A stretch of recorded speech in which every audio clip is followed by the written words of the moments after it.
Hey, welcome to Caritas Querens.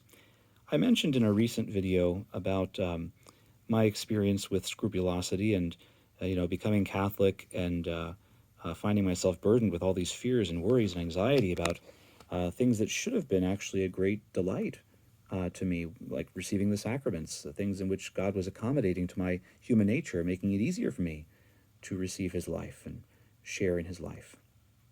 And I want to speak about that a little bit, especially in the light of the doctrine of apokatastasis, or universal salvation, the belief that in the end God will save all, bring all to fullness of life or full union with Him in heaven. Because I think, well, let me share a little bit, first of all. In my experience as somebody dealing with scrupulosity or suffering from scrupulosity, which, by the way, I still have setbacks and I still struggle with it sometimes. But in dealing with this, I found that part of what prolonged it and part of what, in fact, exacerbated it was some of the teaching or catechesis that I was receiving or that I was reading in books. One area or one thing that was very helpful to me was an organization called Scrupulous Anonymous. They put out a monthly bulletin and they've published some books. And it was so peaceful to me at first to read some of their material. And for instance, they have a lot from St. Alphonsus Liguori, a man who himself suffered from scrupulosity for years and was also a great moral teacher of the church. And so, for instance, when I read that St. Alphonsus said, if when dealing with examining your conscience and discerning whether or not you are in a state of mortal sin, he said, if there is a doubt, there is no doubt. In other words, if you have a doubt whether or not you have committed a serious sin with complete deliberation and full knowledge, in other words, a mortal sin, then there's no doubt you have not.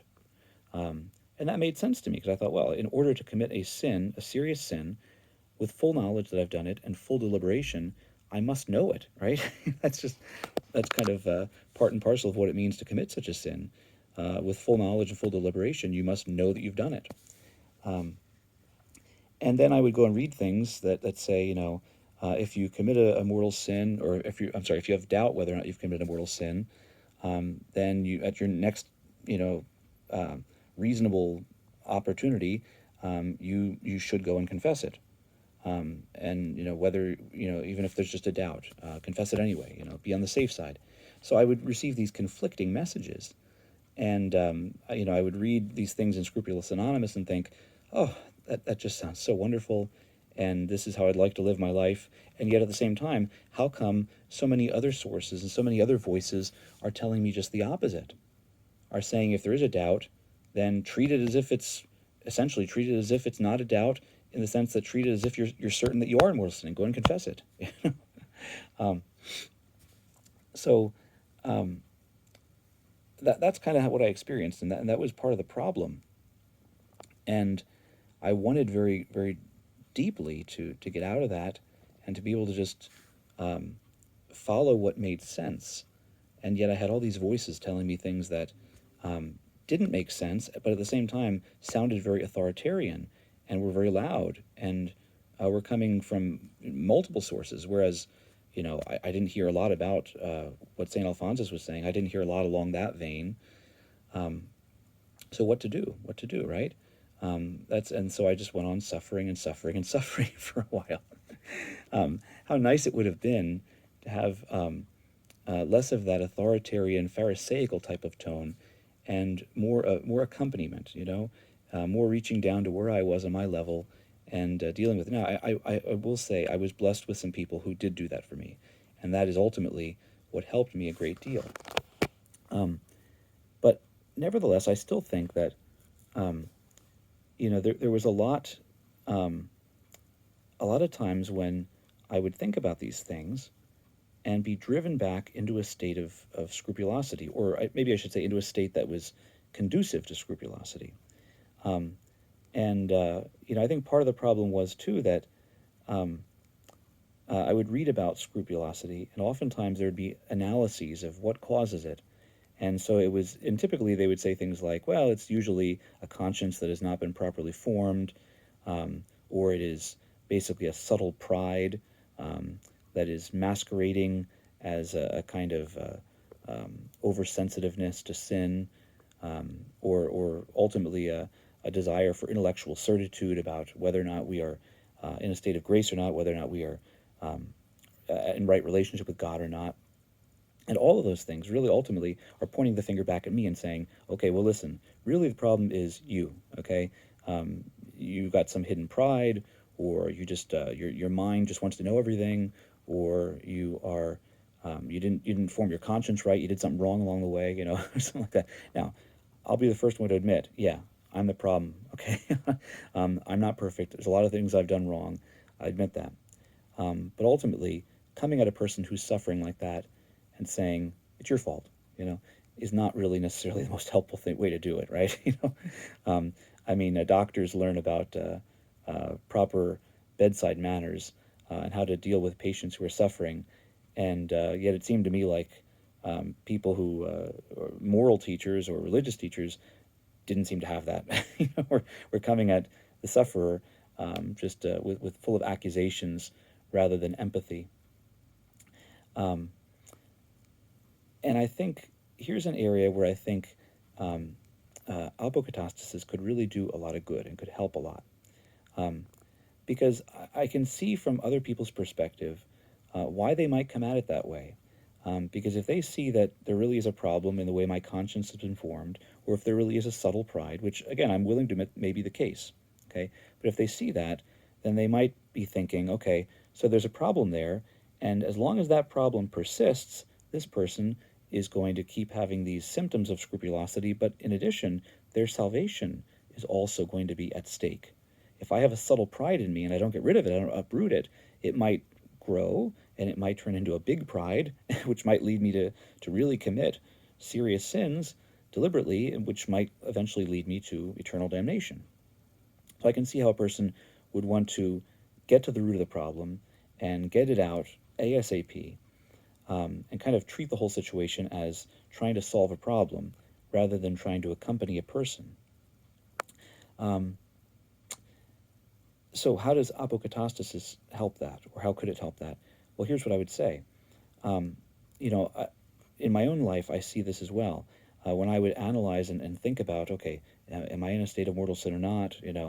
Um, I would often, for every time I could come to some conclusion, or every time I could make some judgment, there would always be other questions in the back of my mind, other doubts that were, begging the issue.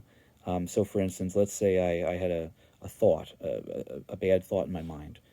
I might be able to say, okay, well, St. Alphonsus Liguori says that if there's a doubt, there's no doubt. And that makes sense because if I deliberately, willfully, with full knowledge, thought that thought, then I would know it.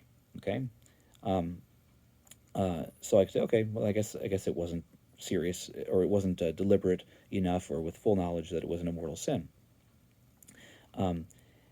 But then I start thinking things, and I think, well, wait a minute. If scrupulosity might be formed, or might be a result of a subtle pride, then maybe this is my way also, pridefully, of justifying what I'm doing. Maybe I'm trying to overlook certain things, maybe even subconsciously overlook my motives, or overlook my deliberation, or I'm just trying to find some way from a saint or some learned person to justify what I'm doing, and some principle I can use to get off the hook, um, and um, and so then I start doubting again, right? Um, well, here's the thing: if we believe that God ultimately will save all people, it takes a lot of the pressure off. I don't have to worry so much, um, because I can think, well, maybe I am wrong. Maybe my judgment is skewed here. Maybe there is a subtle pride that is leading me to, at least subconsciously, overlook my own willfulness, or my own motives, or whatever. But I can say, but you know what? In the end, God is going to save me anyway. He's going to find a way. He's going to find a way to uproot that pride. He's going to find a way to form my conscience properly in union with the conscience of Christ. He is going to take care of it. I don't have to worry about it. And the same goes for spiritual directors, for guides, people who are guiding, moral guides and so on. They don't have to worry, okay, I got to make sure that this person gets rid of that pride. I got to make sure this person forms their conscience properly. No, no. Ultimately, it goes back on God. It falls back on our Heavenly Father, and we cast all our care on Him, and allow Him to take care of it. And we become certainly His instruments, and He can use us as He wills. But we don't. It takes the worry and the anxiety off of us, and we don't. We can trust it to Him. The truth. They shall know the truth, and the truth shall set them free. Or I'm sorry, you shall know the truth, and the truth shall set you free, Jesus said. And unfortunately, for many years, knowing the truth didn't seem to set me free. In fact, it seemed to burden me. But this is a truth that really does set one free. It takes off the worry and the anxiety, and enables a person to just go out and live life, to do the best we can. I'm not saying go out and do whatever you want. Do the best I can. But when fears and worries and bad thoughts come up, to say, okay, well, maybe I'm wrong. Maybe I've made mistakes. Maybe my judgments are not all perfect. But in the end, I trust that God will set things right. And that trust, that eschatological trust that all things will be well in the end, enables me to live in the present, resting in God, resting in His peace. And that's a beautiful thing. My wife sometimes said that, jokingly, I think, but there's some truth in it, that I overthink things. And so oftentimes, when I would get into scruples, I would just keep thinking and thinking and thinking and try to think my way out of it, And certainly in those situations, overthinking could make things worse. Could get things all convoluted and all twisted and tangled up, right? But here's a great thing. Apokatastasis, overthinking it doesn't hurt. Overthinking it, in a sense, there is no such thing as overthinking it, because the more one thinks about it, the more beautiful it is. The more one thinks about it, the more wonderful God is, and the more glorious creation in our human life is. Now, I don't know if I can say the same for alternatives, like the idea that some people will never enjoy fullness of union with God, because you could legitimately overthink that and start getting into scrupulous tendencies, or worries or anxieties about what's going to happen to me or what's going to happen to other people. But with apokatastasis, no. I can think as much as I want about my own life, anybody else's life, about the destiny of all people, and ultimately, all things turn out glorious. For in the end, God will be all in all. Or as Julian of Norwich has said, all shall be well, and all shall be well, and all manner of things shall be well. Truly, that is a truth that sets us free, isn't it? If you have found this useful, I thank you for watching, and would ask you to like and subscribe if you want to do that. Share this video with others who might benefit from it. And please feel free to leave your comments, any suggestions for me, anything you want to share in the box below. Until next time, adios.